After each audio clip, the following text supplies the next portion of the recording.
Welcome, and we're back with another video. So today I want to talk about how using the internet as a tool for learning can make a huge difference in the quality of your life.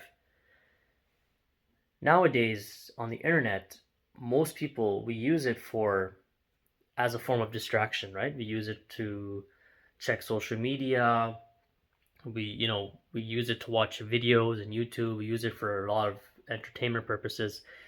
But then on the other side, we also use the internet as a form of making money. We may work from home, we may work remotely, we may use it as a way of supporting ourselves, right, financially.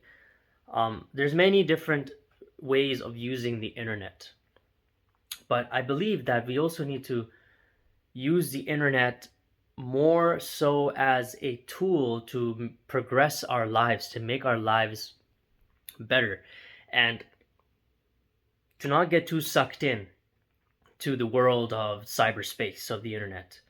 It's very easy to get sucked in to the world of the internet. It's very easy to get lost in the world of the internet, right? Way more than before. When the internet first came out, it was very simple. All the tools were quite simple to use, and downloading took time. Surfing the net took time. It maybe could have taken maybe a minute or two to actually open up a web page.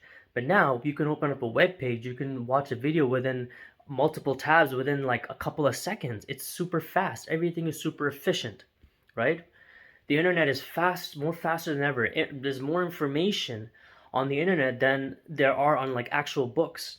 Like, you can use AI now on the internet to answer all your questions about life that you have, any problem that you have. The AI will give you some sort of answer, to your questions, or even automate your business, or just make your lives a whole lot easier in a sense. But we also need to have a balance. Like with everything else in life, everything in life has to be done in moderation, right? We cannot excessively do things in our life, because when we get excessive, it becomes an addictive, it becomes a substance. We rely on it, and then we forget reality. We forget the real world, you know? Look at children nowadays. A lot of them go outside, they're not even riding their bikes anymore. They're using Nintendo Switch, they're on their screens all the time. They're interacting with their friends and socializing with their friends through chat, to online, not in person, because it's convenient, because it's accessible, because it's addictive, right? But easy is not always the best thing. Comfortability is not always the best thing. And we need to have a balance. We need to find balance. And we also need to teach the younger generation these things. We need to teach them before it's too late. We need to tell them that, look, the internet is a great tool, but you also need to limit yourself. Just like with everything else in life, you shouldn't overeat, because if you overeat, you'll get fat, or you'll throw up. It's the same thing with the internet.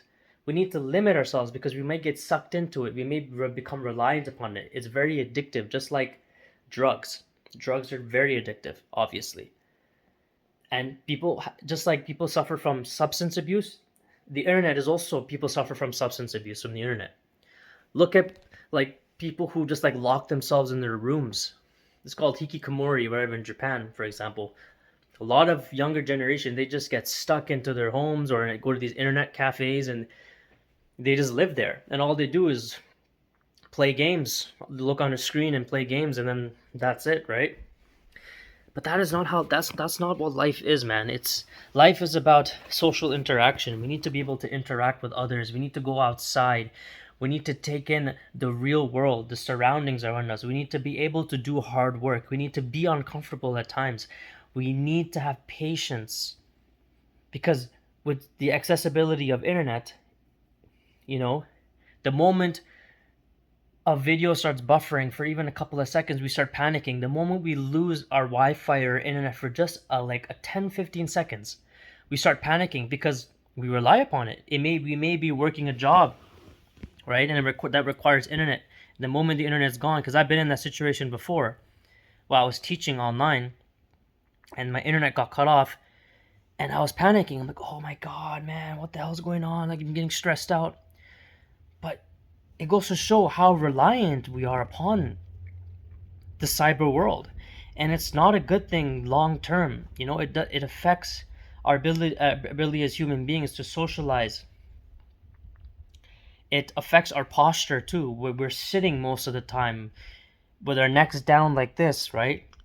Looking at our phones, sitting on the screen, and working the computer. We can have arthritis problems. You can have hip problems. Like, I'm also suffering from that. I have like inflammation in my hips and in my butt area too, because I've been sitting for so long on the computer. My neck is starting to hurt. I feel like I have a hunch on my back now because I'm constantly looking down on my phone, and I don't realize how bad that is, how detrimental that is to my health.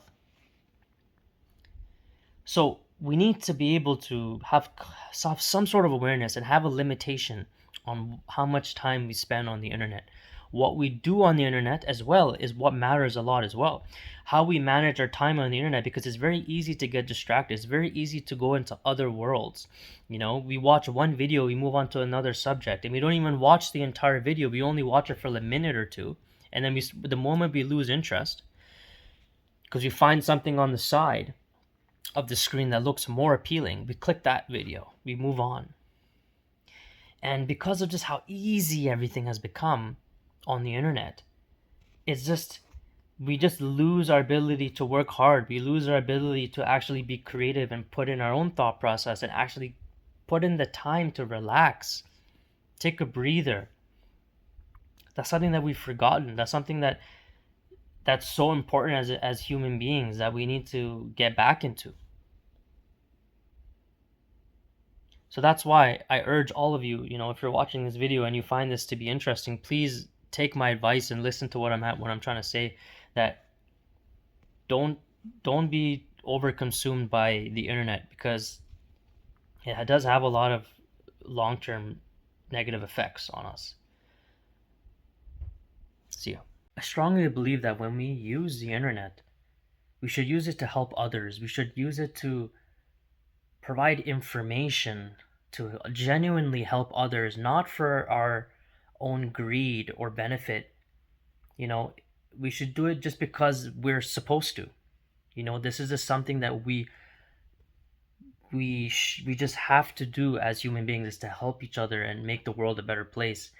And when we use the internet, a lot of us, we use the internet for our own greed, right? We just use it for just to gain entertainment, or we use it to gain money through various online methods. But a lot of the times, we don't use the internet as a way of trying to make people feel better, or like trying to help others elevate.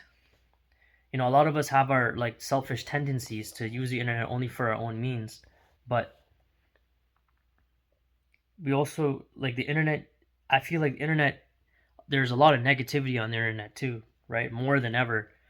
So that's why we need more positivity on the internet, way more now than ever, because that can make or break the difference between somebody who's watching, right? Someone may be having a really bad day, and if they want to grow as a person, they want to improve, and they want to be happy, they want to find inspiration, then we need to, all of us who use the internet, we are, we're obligated to provide some sort of content to help others, or around us.